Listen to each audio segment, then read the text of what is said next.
नमस्कार साथियों, जय देवभूमि, जय उत्तराखंड, जय पहाड़, जय पहाड़ी दोस्तों। दोस्तों, आप सभी का स्वागत है मेरे इस प्रोग्राम में लाइफ ऑफ उत्तराखंड पर, मेरे यूट्यूब चैनल पर। साथियों, आज मैं आप सभी के साथ एक ऐसे विषय पर आया हूँ जो दिल को दहला देने वाला, मन को झकझोर देने वाला और भविष्य के लिए काफ़ी चिंतनीय विषय है। आखिर मेरे एक सुंदर से उत्तराखंड को देवभूमि जिसको कहा जाता है, उसको कलंकित करने वाले और शर्मसार करने वाले ऐसे कृत्य आए दिन उत्तराखंड में होते रह रहे हैं। तो उसका कारण क्या है और क्यों हमारी सरकारें ऐसे लोगों को एक प्रकार से संरक्षण देती हैं? संरक्षण इसलिए कहूँगा क्योंकि वो कृत्य करते हैं, जघन्य अपराध करते हैं, उसके बाद सरकारें उनको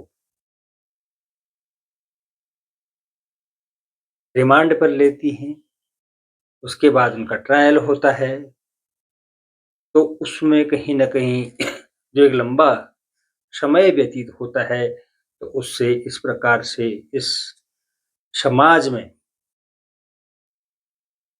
कोई एक ऐसा संदेश अभी तक नहीं गया कि जिससे ऐसे जघन्यतम अपराधों पर रोक लग सके।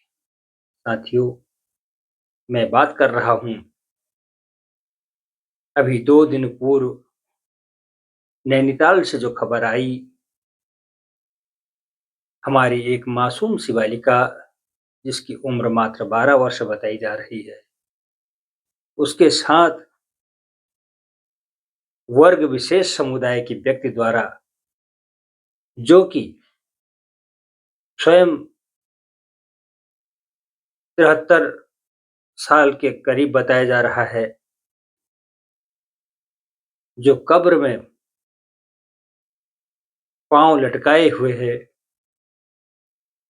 उम्र के चौथे पड़ाव में जो व्यक्ति हो, उसके द्वारा इस प्रकार का जो कृत्य किया गया है, काफ़ी निंदनीय है और साथियों विचारणीय भी है। जहाँ आज हमारी सरकारें बेटी बचाओ, बेटी पढ़ाओ का नारा देती है, काफ़ी अच्छी और सराहनीय पहल है, इसकी हम प्रशंसा करते हैं, भूरि-भूरि प्रशंसा इसकी की जाती है। लेकिन साथियों, बेटियाँ चाहे किसी की भी हों, अनमोल धरोहर है और उन बेटियों के साथ आज इस समाज में ऐसे घृणित अपराध जब-जब होते हैं,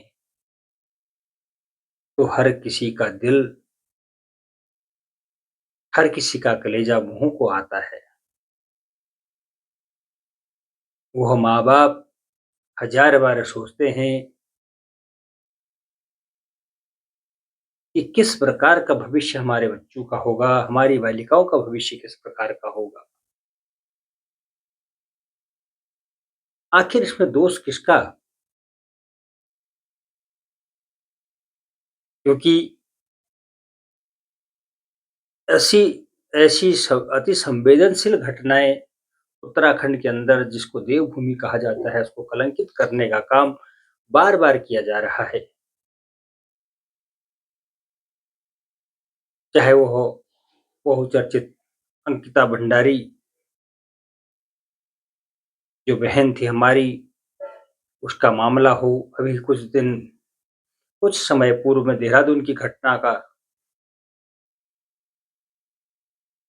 भी हवाला आपको दे रहा हूँ, चाहे वह उत्तरकाशी की घटना हो, चाहे वो वर्तमान में नैनीताल की घटनाएँ हों। लेकिन साथियों, यह तो अपने आप में जघन्य अपराध है। ऐसा कृत्य जो किया गया है, लेकिन क्या हमारी सरकारें या हमारे कानून में ऐसा क्या प्रावधान उनको उनके लिए रखा गया है कि जो आगे से भविष्य में इस प्रकार की घटनाएँ ना हों और उनको रोका जा सके, इसके लिए किस प्रकार के नियम बने। जहाँ मैं नैनीताल वाली घटना का मैं आपसे ज़िक्र कर रहा हूँ, आज पूरे देश के अंदर जहाँ पर भी इस प्रकार की घटनाएँ होती हैं, वहाँ पर सर्वप्रथम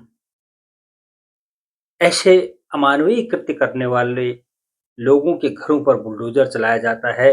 लेकिन यहाँ पर मैं देख रहा था कि हमारे माननीय न्यायालय के द्वारा उस पर रोक लगा दी गई है।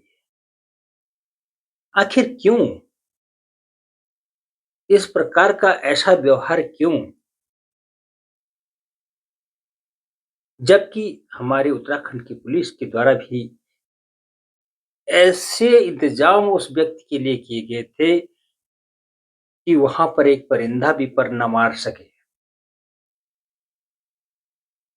क्या ऐसे लोगों को बचाने का काम हम लोग को करना चाहिए या हमारी सरकारों को करना चाहिए?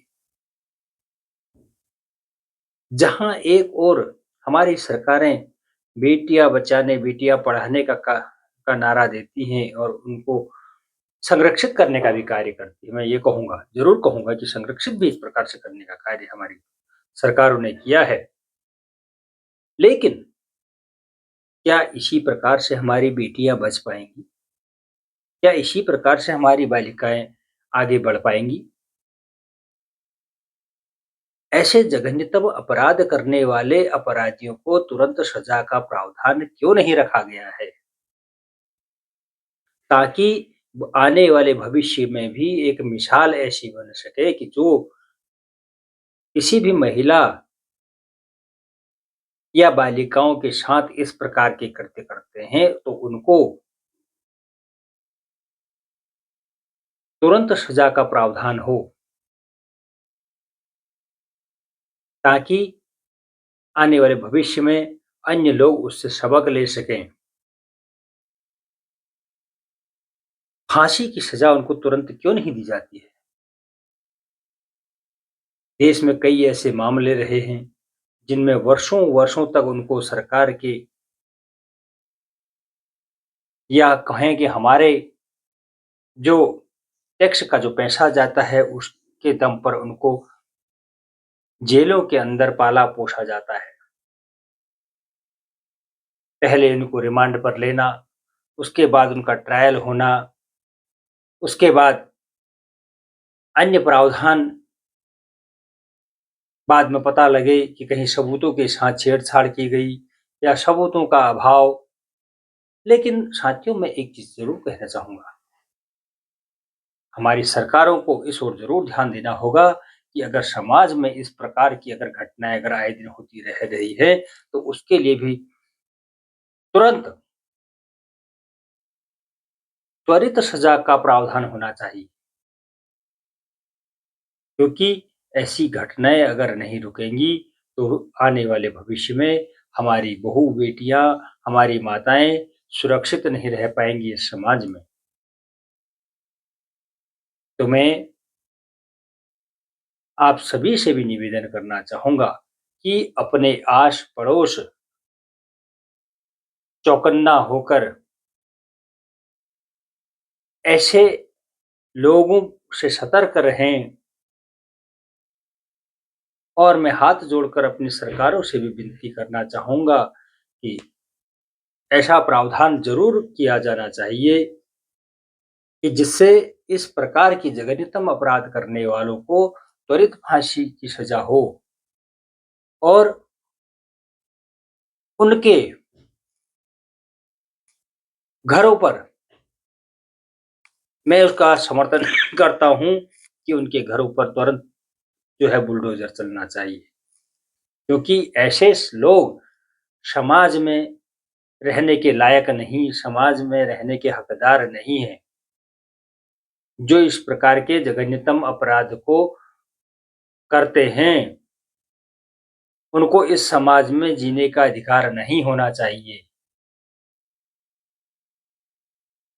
मैं यह विनती करना चाहता हूँ अपनी सरकारों से कि अगर हम बेटियों को बचाने का, बेटियों को पढ़ाने का गर्म नारा दे रहे हैं, सरकारें उनके लिए कार्य भी कर रही हैं, लेकिन इस प्रकार की अमानवीय घटनाओं को होने से रोकने के लिए सरकारों को त्वरित कठोरतम नियम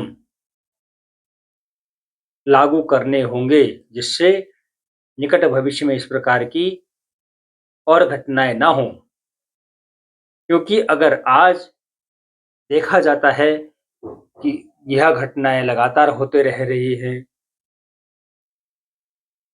आए दिन बालिकाओं के साथ छेड़छाड़ के मामले बढ़ते जा रहे हैं, तो यह समाज कहाँ और किस दिशा में जा रहा है, तो यह भी तय करना हमारी सरकारों का काम है कि अगर इस प्रकार की घटनाओं को न्यायालय में लंबित न रखते हुए माननीय न्यायालयों से भी हम निवेदन करना चाहेंगे, हाथ जोड़कर अपने माननीय न्यायालयों से भी निवेदन करना चाहेंगे कि कठोरतम से कठोरतम